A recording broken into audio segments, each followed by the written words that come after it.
potential.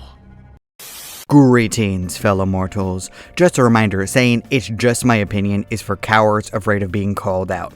You disagree with me? Fine. Fight me in the comment section. Call me every name you can think of. I'll just laugh at all of them, because the internet is not a real place. Now, last year I made a video on Kamala Khan lamenting on how much potential she actually does have as a character. It was around the time when her show first came out, which was a fine show. It was basically a tween drama. Not really anything that's supposed to catch the attention of anyone older than the age of, 14. Not anything worth hating. It reminds me of The Wednesday Show, basically a young adult novel made into a series. It definitely wasn't for me, so I kind of phased out when my wife was into it. As such, I can't really critique either show all that much. It does seem as though the show underperformed by a large margin. Now, there might be a few reasons for that. One, it's a superhero show aimed at young girls. That's not generally the audience that likes superhero stuff, #not all, by the way.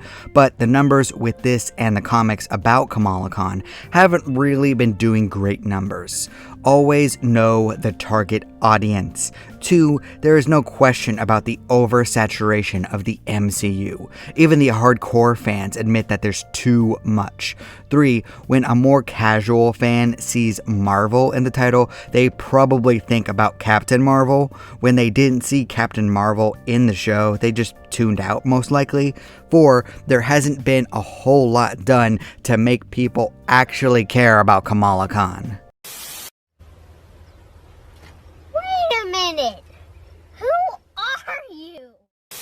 Not through lack of trying, by the way. Don't forget that she was in the Avengers game as a main feature, but that kind of crumbled when the game, sucked.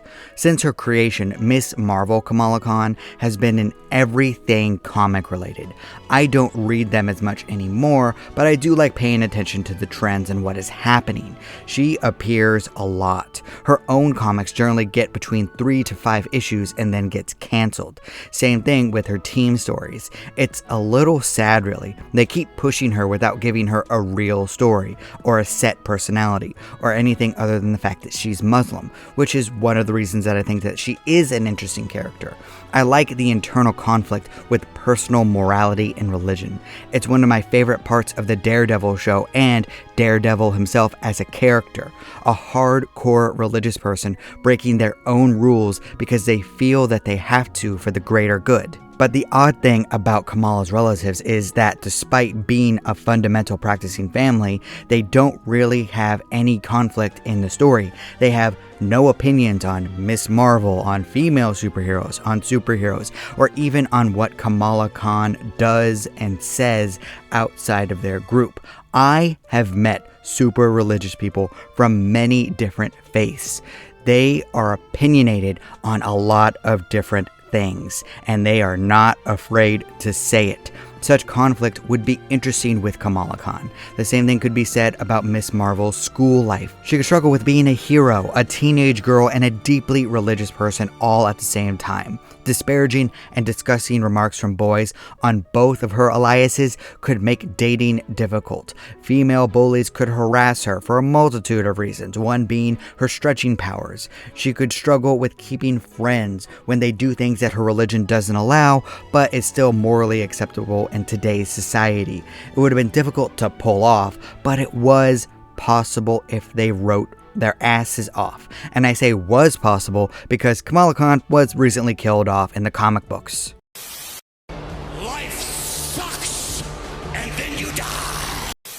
Miss Marvel died at the end of May 2023 with the release of The Amazing Spider-Man number 26. Yes, not even her own comic book. It was sad. There was a funeral in universe and everything, except this is the comic book industry that we're talking about here. Everyone that read it knew that she was not going to stay dead. The first time that I heard about all of this, I thought, oh, they're planning to resurrect her in 2 months as a mutant. That way, she better fits in with the MCU version of her. But I was wrong. Technically speaking, they didn't even wait 2 months to announce her return. On July 14th, 2023, they announced her return as a mutant of the X-Men. Apparently, she's coming back as a plant person. Look, I don't know the full details about this, but apparently they're making vegetable clones of people that have died, and this suddenly makes Miss Marvel a mutant for some reason. I don't know. I do know that they changed her costume and her appearance. Oh boy, are people gonna be pissed about that aspect of it. She looks different in some ways, just saying. It's noticeable, probably to make her look like the real life actress, who is indeed a fan of the character. So that's a positive at the very least, you know, if they weren't making her a writer of the new series despite having no experience whatsoever. It's a trap. Okay, co-writer to be fair, so there is technically a buffer for her, but at the same time it's a little concerning that they're putting someone with no writing experience on a project with a character that they have wanted to be the face of Marvel for a long time. This is no insult to, oh my god, I am so damn white and American. What's this name? Okay, I just want to be sure. Iman Vellani. Okay, let's go with that. This is no insult to her, but she does admit that she hasn't written anything before. She equates this with fanfiction. Now, I have no issue with fanfiction. It's a great way for people to practice writing with already established characters and worlds. There's nothing wrong with it. I even wrote fanfiction myself when I was younger. It's how I started out, and it helped me get better because I got immediate feedback. But here's the thing, I admit that it all sucks. Every single person sucks when they first start writing. There are no exceptions whatsoever. Even if they're good at developing characters and storylines, they still suck at presenting them.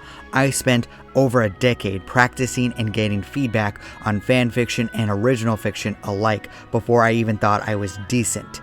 This feels like they're setting the actress up for failure. She's going to get all of the hate if people don't like this.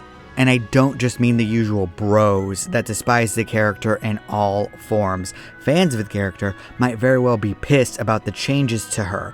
Both her design, changes to her personality, separation from her previous iteration, gluing her to the X-Men franchise, and possibly downplaying her Muslim origins.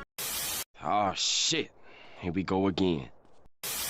It kind of feels like she's been positioned as a scapegoat in case this goes south.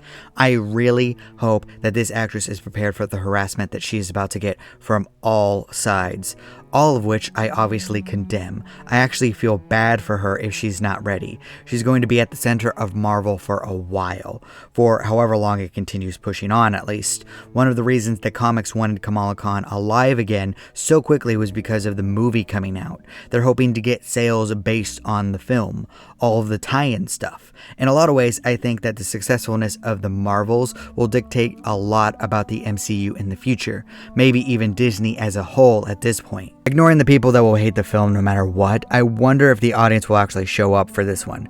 I already know that the critic scores will be off the charts. I can guarantee you that there will be articles saying that if you don't like this film, then you're racist and sexist. And then the asshats on the internet will prove part of it right. But I am curious about the raw numbers. This is going to come after Secret Wars, right?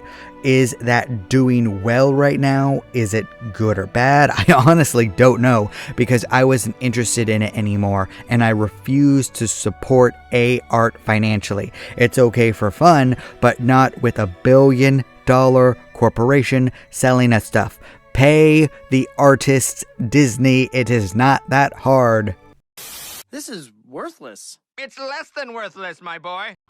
Honestly, this feels like the lowest the MCU has ever been, creatively and financially. People might not care anymore. In fact, the film might even get delayed depending on how long the actor and writer strike goes on. By the time that it comes out, the audience might have just dwindled. People might not care. It could be a flop without anyone even knowing how good the film actually is. And that's depressing. I would prefer for art to stand on its own qualities rather than being affected by the situations around it. From there, predicting what will happen is a bit difficult, but honestly, I don't see the situation ending up with good From there, predicting what will happen is going to be difficult, but honestly, I do not see the situation ending up with good storylines for Kamala Khan, both in the comics and in the movies, and potentially in video games, and that is disappointing to me. I still think that she's a character with a ton of untapped potential, if the writers are actually willing to put themselves out there with creative stories, and if companies will even allow it. But generic slop is a disservice to the character, especially if she becomes just one person in the crowd within the X-Men, or if they do a terrible storyline where Kamala takes control of the group from Charles Xavier. Please, for the love of God, don't do that. Please don't make Kamala the most hated character ever by doing that. Please. No! God, please, no! No! No! No! But it's all out of my control. It's a shame that I see this crashing and burning in a multitude of different ways. I actually do want Kamala Khan to be successful. If you don't know, the 2, almost 3, books that I put out there so far feature female characters. They're fun to write. What I wouldn't give to be given a chance to make even suggestions. But that's not possible for a multitude of different reasons. Honestly, I do think that her stories could be just as good as the Daredevil show, which is the best superhero show ever to be made, period. I think that Kamala Khan could be even more popular going forward. They just have to put in the work to write good stories for her. But I think that Marvel and Disney are letting her down, both the fictional version and the actress who plays her. You're welcome to disagree with all of this, that's fine. After all, everyone is entitled to their objectively wrong opinion. Oh no. Anyway. Thank you so much for watching. Please leave a comment down below. I'd love to hear your thoughts and to continue the discussion in the comment section. And please consider giving my books Above Heaven, Dance of Frozen Death, and Vows of Blood and Honor, which will be released in September, a chance. I appreciate you. Do not despair.